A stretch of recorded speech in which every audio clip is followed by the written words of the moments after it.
Hello, bonjour à tout le monde. Il est 2h24. Bienvenue dans cette avant-dernière capsule, les secrets des faux prophètes. D'où les faux prophètes tirent leur pouvoir. Où est-ce que tous ces faux prophètes tirent leur pouvoir? Comment est-ce qu'ils font pour être encore puissants? Comment est-ce qu'ils font pour être aimés, même par les mauvaises personnes? Comment ils font? Vous allez voir, on va dénoncer un faux prophète lundi, mardi, mais les gens vont continuer à le suivre. On va parler mal de ce faux prophète, mais les gens vont continuer à le suivre. On va tout faire pour le dénoncer, pour dire qu'il est mauvais, pour montrer des choses à l'appui, mais les gens vont toujours continuer à le suivre. Il y a 5 choses qui font que ces prophètes-là puissent être dominants et qu'ils puissent vous dominer. La première chose, ce sont les ustensiles. Quand je parle des ustensiles, je parle des bagues. La plupart des... Ce n'est pas toutes les bagues qui sont mauvaises. Non, il y a des gens qui portent des bagues qui n'ont pas de problème, qui portent des bagues, il n'y a pas de problème. Mais il y a certains prophètes qui travaillent leurs bagues. Ils les portent souvent ici, à la main droite, mais ici. Et souvent, quand il te touche avec cette bague, il t'a hypnotisé. Hypnotisé, ça veut dire il a pris tout en toi. Tu vas faire ce que lui, il dit. Voilà pourquoi vous voyez les gens qui donnent leur villa au prophète, les gens qui donnent leur voiture au prophète, quelqu'un qui vient comme ça, il donne tout ce qu'il a au prophète. C'est parce que ces prophètes-là, hypnotisés avec les bagues sataniques. Ces personnes travaillent leurs bagues. Ils envoient ça chez un féticheur qui les travaille et puis ils ramènent cette bague-là pour porter pendant le culte pour vous attirer. On appelle ça les charmes.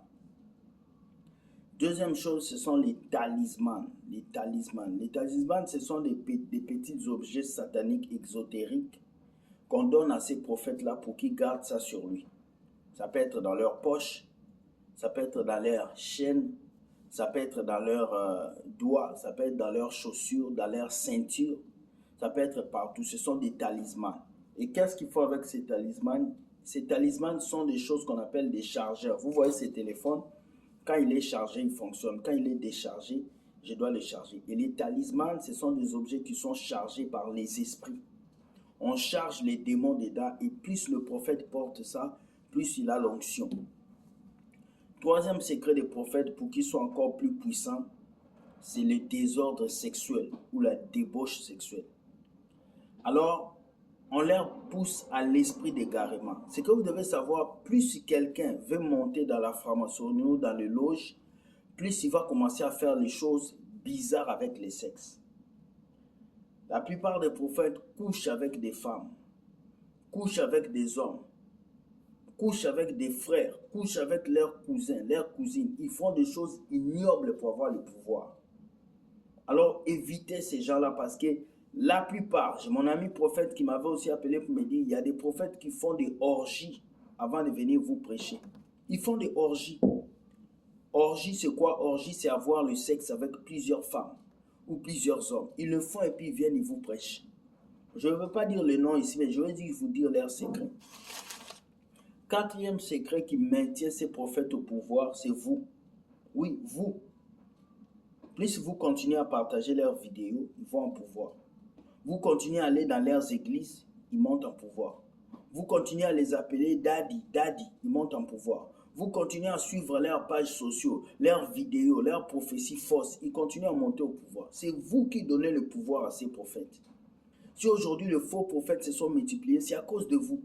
Parce que vous ne vous contentez pas de la parole de Dieu. Vous ne vous contentez pas de lire vos Bibles et d'attendre que Dieu vous réponde. Mais vous passez toute votre vie à suivre des hommes. À suivre des hommes. Parce qu'ils vont vous donner des savons mystiques, des huiles d'activateur, des huiles d'onction. Vous savez ce qu'il y a dedans? C'est des esprits.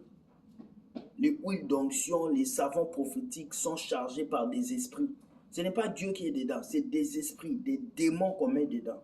Et on vous donne ça. Et tu vas voir toutes les personnes qui utilisent l'huile, qui utilisent les savons prophétiques, ce sont des personnes qui vivent dans la pauvreté. Plus vous allez les utiliser, plus votre vie sera difficile. Plus vous allez les utiliser. Il y a des gens au Canada ici qui utilisent ces choses-là. Vous devez les jeter. Vous devez les jeter. Jésus est notre tout, c'est lui qui nous purifie, c'est lui qui nous lave. Nous n'avons pas besoin d'un autre objet pour apporter la chance. Et puis nous, enfants de Dieu, on n'a pas besoin de la chance, on a besoin de la grâce de Dieu. Plus tu crains Dieu, plus il ouvre des portes dans ta vie. C'est vous qui donnez aussi le pouvoir à ces prophètes. Cinquième chose, cinquième pouvoir, comment est-ce que ces prophètes prennent le pouvoir? Ces prophètes prennent le pouvoir lorsqu'ils deviennent amis avec les gouvernements du pays. Vous connaissez au Congo combien de prophètes qui font des bêtises, mais on ne les arrête pas.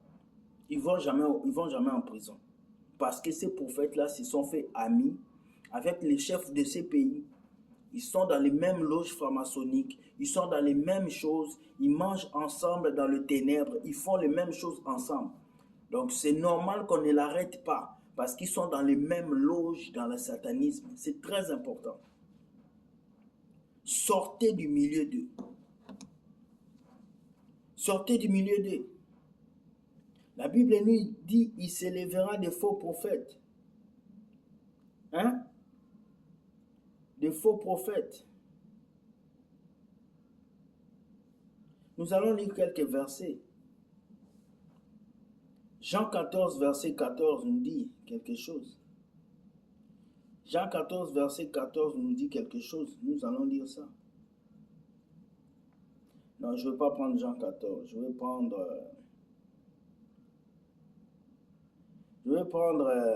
Deutéronome 13, 1 à 5. S'il s'élève au milieu de toi un grand nombre de prophètes ou songeurs qui t'annoncent un signe ou prodige, et qu'il y ait accomplissement du signe de prodige dont il a parlé, disant alors auprès de Dieu, des dieux que tu ne connais pas, observons-les.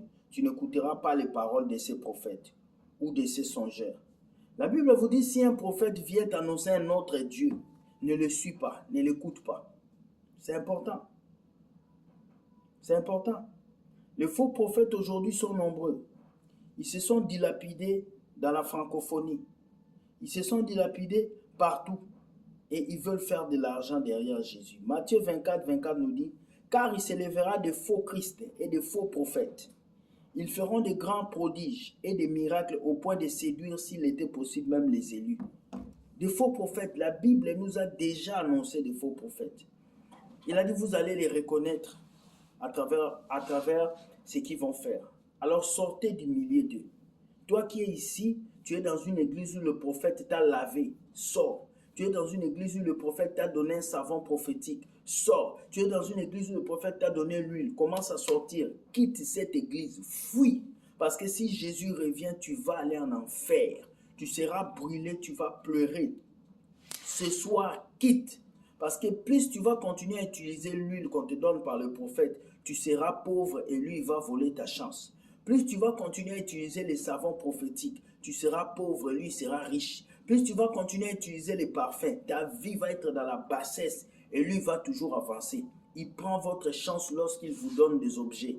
Il prend votre chance lorsqu'il vous donne des choses à appliquer dans vos corps. Sortez du milieu d'eux. La seule personne qui va vous sauver, c'est Jésus. C'est lui qui a donné sa vie pour vous. Sortez du milieu des faux prophètes.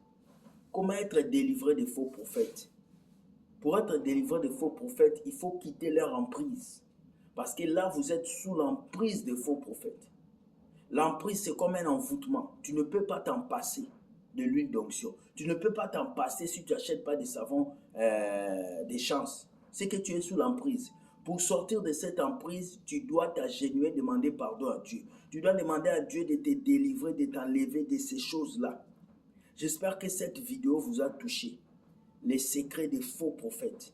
Que Dieu vous délivre, qu'il vous donne la force de sortir de ces choses et que vos vies soient des vies de bénédiction. Je prie et je dis que Dieu te bénisse, qu'il te garde, qu'il te dirige.